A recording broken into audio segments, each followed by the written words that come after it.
Hi, this is Lily, and I'm here with April from Holistic Horseworks. We have a question from a listener. They said they had a horse that was acting up and they were going to send it to a trainer, but is it really a training problem, or is it the horse trying to tell them that they're in pain? So what I've noticed, when we've been taught that if the horse doesn't want to canter to the left or the right, or doesn't, want to do a certain thing in their body, that they're being stubborn on purpose, or it's a weakness. I remember training horses and it didn't want to canter to the right. And I was told, well, it's just weak on that side. So you have to make them do 3 times as many circles to the right as to the left, when actually it's because the right shoulder can't move correctly. And the horse is in its own way saying, I don't want to go that way. It's kind of like you getting up and someone telling you to paint the ceiling and your neck and shoulder hurts. You're like, I don't want to do it, but they make you do it every single day. You're going to have compensations in other areas of your body. And that's the same thing with the horses. So if you're looking at horse language and you brush them somewhere and they pin their ears, that's an area of pain. If you put a saddle blanket on and they're pinning their ears and shivering their withers, that's letting you know that ribs and withers are not in perfect alignment. And muscles, when they over tighten and create spasms, shorten. So then they pull bones too close together. And that's your kissing spine in your withers and your lumbar area. So it's a lot easier and cheaper if we can start listening to the horses at a younger age. Is it a stubborn behavioral issue, or is there something uncomfortable in the body and they don't want to do it that way?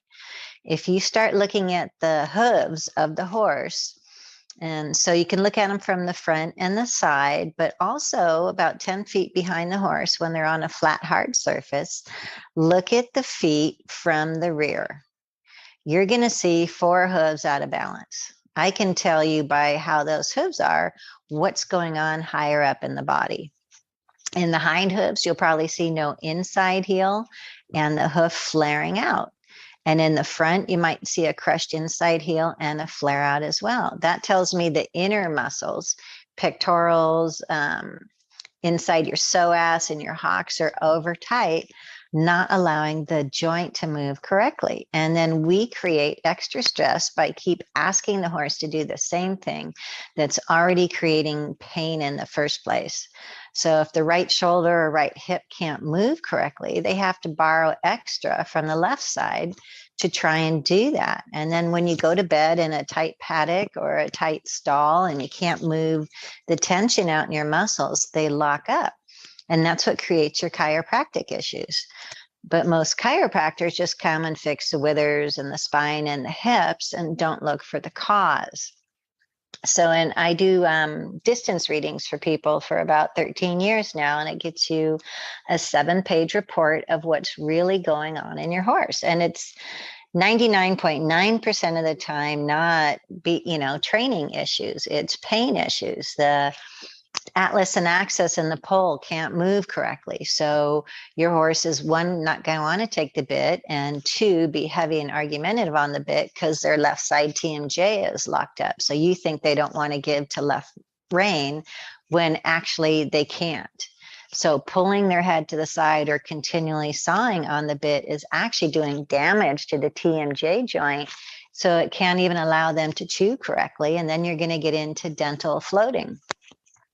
When you get down to the base of the neck, where C6 and C7 come into the thoracics, the first rib gets misaligned by like 6 months of age in these folds. Anytime you run across a mud bog and that leg gets sucked down, or they take a tumble.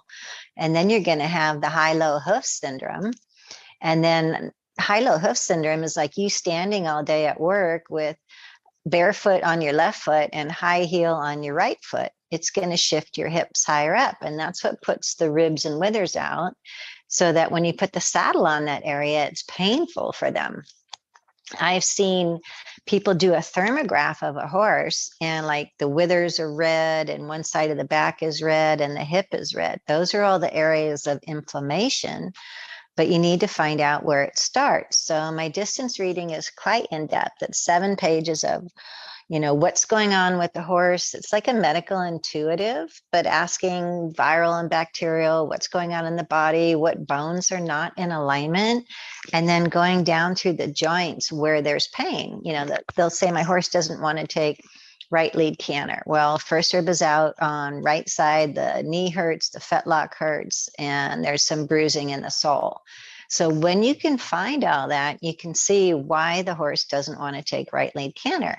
And when you do my program, which is everything from teeth to tail, we look at the balance of the head, creating, imbalances in the dental, and if the TMJ can't move correctly, the hind end pelvis, which is in alignment with that, cannot move correctly as well. So when you stand behind that horse and you're looking at the hooves out of balance, you're like, wow. Because when we look at the front, the farrier or trimmer can round that front really nice, make them look so pretty. Look at those feet. But go stand 10 feet behind your horse, squat down and look at those feet. You're going to be like, oh my God, there's 4 feet that don't match. Now stand on a bucket, and look at your horse's top line. You'll see one hip higher, one side back lower, one shoulder bigger, and the withers going off, and the hair usually flipping at the withers. And we're putting a straight saddle that's hard on that back, tightening the girth so that we don't slip. So you're forcing a crooked body into a hard, straight saddle to work. And people wonder why they buck, on the first canter, because it hurts. It's pushing into their crooked back. So my whole program is, release the shoulder, lift these ribs, realign this pelvis. And it's really easy in my home study program. There's no big words, mediolaterally rotated. I just say if you push here and the horse is reactive, this is how you fix it. And we go through the whole horse from nose to tail and hoof up. Is your frog off center? Is the hoof even landing correctly? Is the hoof landing heel to toe or toe to heel?